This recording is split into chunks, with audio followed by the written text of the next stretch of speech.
Bismillahirrahmanirrahim. Kali ini kita akan coba, rekam cara penggunaan software Proteus. Yang pertama kita ketik dulu software Proteus, nah kita udah pilih, kita klik di sini.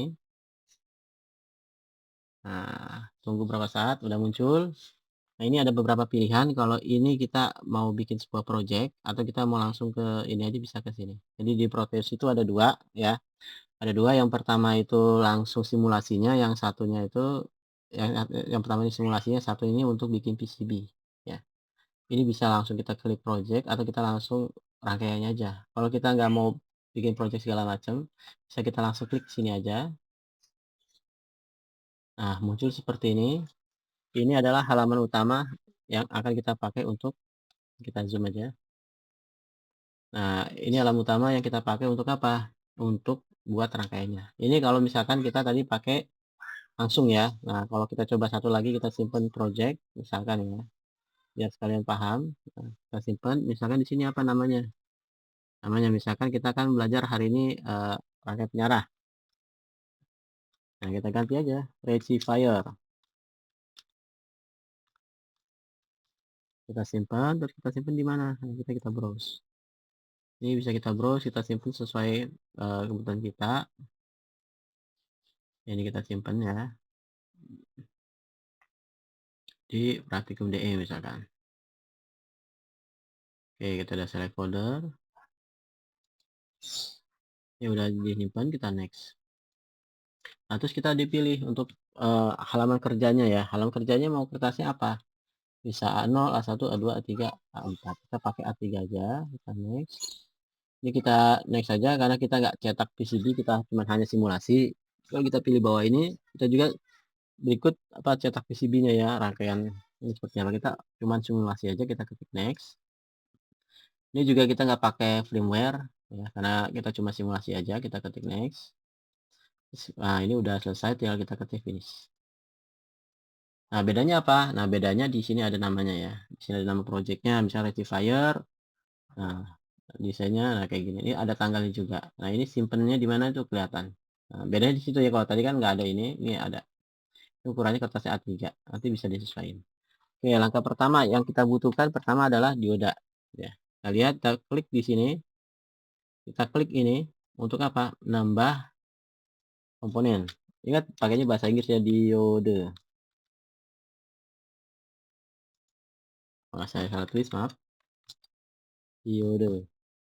Nah, muncul seperti ini, kita ketik oke. Nah, kita zoom aja. Nah, setelah dioda kita butuh apa lagi? Yang kita butuh apa lagi selain dioda? Nah, trafo kan? Trafo, terus apa lagi? Resistor, terus apa lagi? Tegangan AC-nya. Nah, kita pakai masukin tegangan AC sama kayak sini, kita pilih ini, kita klik ini.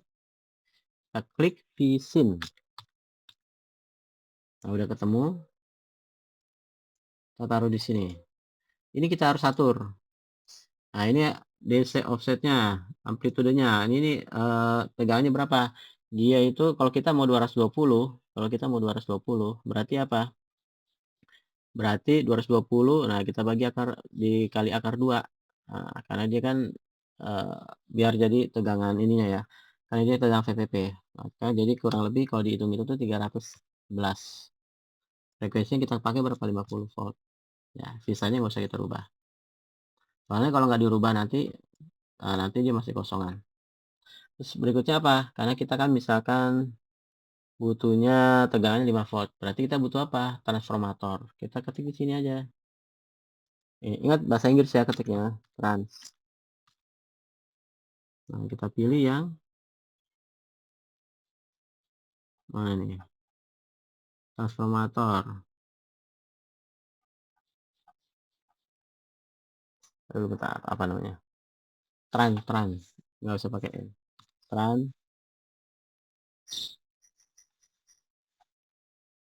Hmm. Ya, kita butuh yang transcript. Nah, ini dia. Transcript ya biar lebih gampang. Nah, dua primer, dua sekunder. Kayak gini kan. Karena kan cuma butuh satu. Udah, trafonya udah, diodanya udah, terus kita butuh apa lagi? Resistor. Kita ketik di sini, kita pilih res. Enter, udah kita ketik. Oke.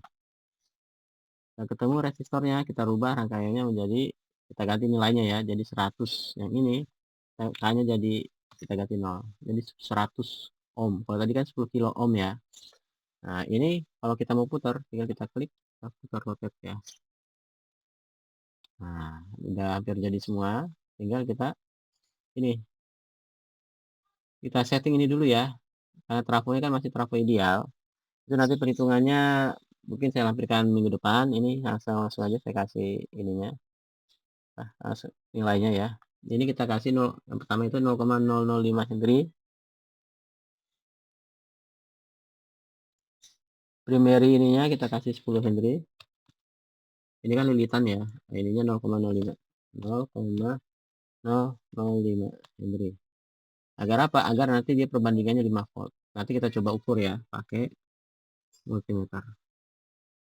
Ya udah, sekarang kita coba dulu ya, kita ukur dulu. Nah, untuk multimeter kita bisa ambil di sini. Kita pilih multimeter, kita mau pakai AC kan? AC voltmeter. Kita klik di sini. Nah, kita klik di sini. Kita coba di sini ya. Kita coba di sini. Kita coba ya. Ini kita running di sini di bawah. Nah, tegangan udah pas 220 ya. Udah oke. Nah, sekarang kita mau coba lagi voltmeter. Tegangan setelah trafo. Ini kita sambung aja ke sini. Tegangan setelah trafo. Nah, kita coba. Hmm.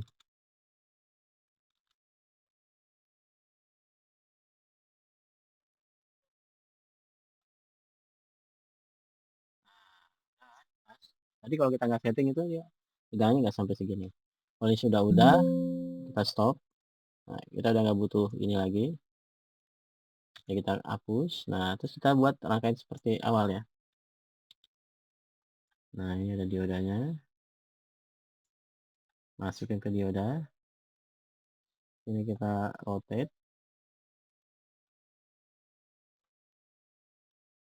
Biar enak ini kita ganti dulu ini ya. Nice.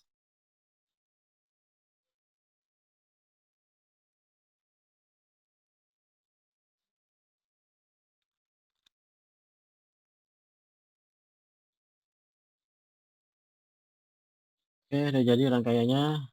Terus, nah kita mau lihat sinyalnya pakai apa? Pakai osiloskop. Kita pilih di sini osiloskop. Nah, taruh. Osiloskop paling atas. Nah, ini dia ada osiloskopnya. Ini osiloskopnya 4 channel ya. Nah, kita lihat ini, kita coba di sini. Ini yang sebelum dioda dan ini yang setelah dioda. Tambahkan grounding agar nggak error. Kalau di sini kalau nggak ada grounding dia error. Kita pilih di sini. Nah, ground. Nah, kita pilih sini. Masukkan di sini groundingnya. Kalau udah, kita bisa simulasikan. Nah, ini gambarnya udah muncul ya. Kita atur. Nah, ini juga kita bisa atur. Bisa turunin. Nah, ini juga sama. Kita pakai kan 1 sama 2. Berarti apa?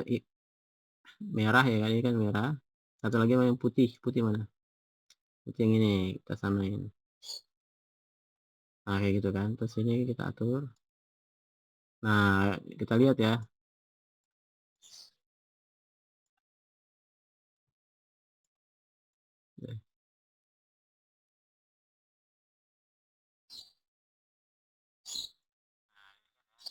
Nah, ini kalau ini misalkan kurang ini. Kita ini.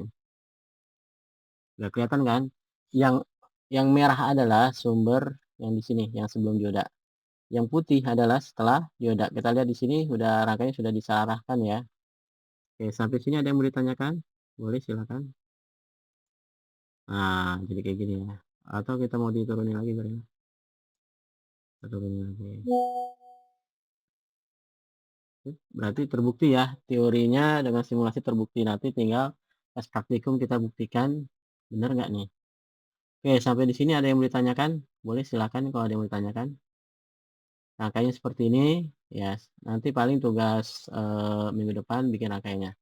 Oke, sampai sini ada yang mau ditanyakan nggak? Kalau misalkan saya stop nih, ini saya close nih, terus saya stop, ya kan? Terus saya running nih, kok nggak muncul ininya? Nah, gimana nih biar muncul? Nah, gak usah khawatir, kita pilih di sini display.